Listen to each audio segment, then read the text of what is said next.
Today we have an article by George Friedman, written on August 13th, 2020. Hiroshima and Moral Revisionism. Last week marked the 75th anniversary of the atomic bombing of Hiroshima, the first of two strikes on the Japanese mainland that forever changed the face of war. Since they effectively meant the end of World War II, the bombings were met in much of the world with joy. That general view discounted the death of Japanese and focused instead on the lives that the bombings supposedly saved, an attitude owing partly to the attack on Pearl Harbor and partly to the idea that the Japanese were especially barbaric in the Pacific theatre. As all people do at all times, we loved our own more than we loved others. Three arguments were made against the strikes on Hiroshima and Nagasaki. First, that the Japanese were prepared to surrender anyway. Second, that fears of US casualties in Japan were exaggerated. And third, that the bomb was not dropped to defeat Japan, but to intimidate the Russians. All are plausible, but none stand up to serious scrutiny. The Japanese were never going to agree to unconditional surrender, as was demanded by the Potsdam Agreement. Recall that in the day prior to the final surrender and after the atomic attack, elements of the Japanese army attempted a coup to block the surrender. It's true that they had approached the Soviets and Sweden to resolve the war, but Moscow rejected the idea, and the efforts in Sweden were made by officials that didn't speak for the Japanese government. The goal, in any case, was to achieve some sort of armistice. Moreover, the Japanese had been engaged in negotiations when they attacked Pearl Harbor, so there was some natural distrust in Washington as to their intentions. Japan, meanwhile, still occupied large swaths of China, where it killed between 15 million and 20 million people. The violence there continued as Tokyo never seriously discussed withdrawal. No one knows how many would have been killed in an invasion of Japan.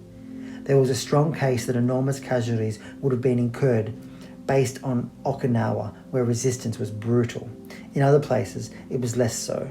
To dismiss the fears of American deaths is, I believe, unreasonable. The US had as its primary goal the defeat of Japan at the lowest possible cost to American lives. It had the moral right and obligation to take all radical measures to minimize American casualties. Last, the United States was not trying to intimidate the Soviets.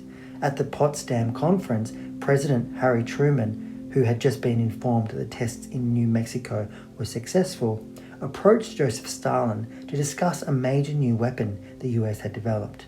Stalin wasn't interested. In retrospect, Stalin's decision to avoid the discussion made sense.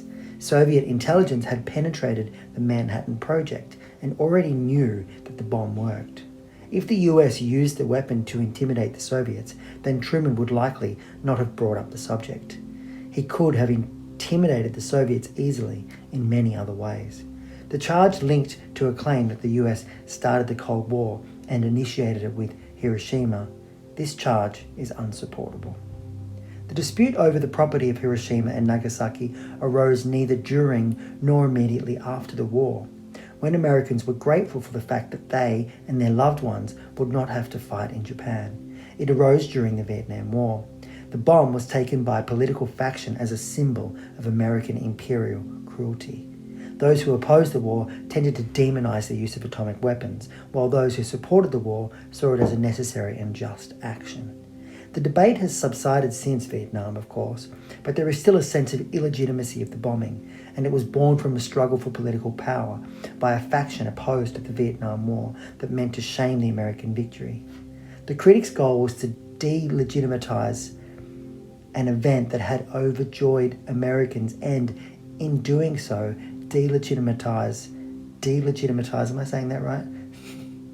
Delegitimize, yeah, the American experience in World War II. What had been seen as the essence of morality was now presented as the essence of immorality.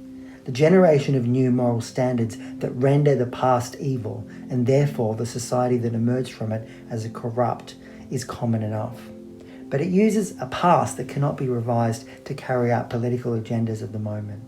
Few thought in 1945 that Hiroshima was immoral. Fewer would have believed that anyone could think of it immoral. The revenge of the past, of course, is anticipating how critics will be judged by their descendants. The anti-war movement of the baby boomers will likely face its own judgment when they are no longer alive to defend themselves.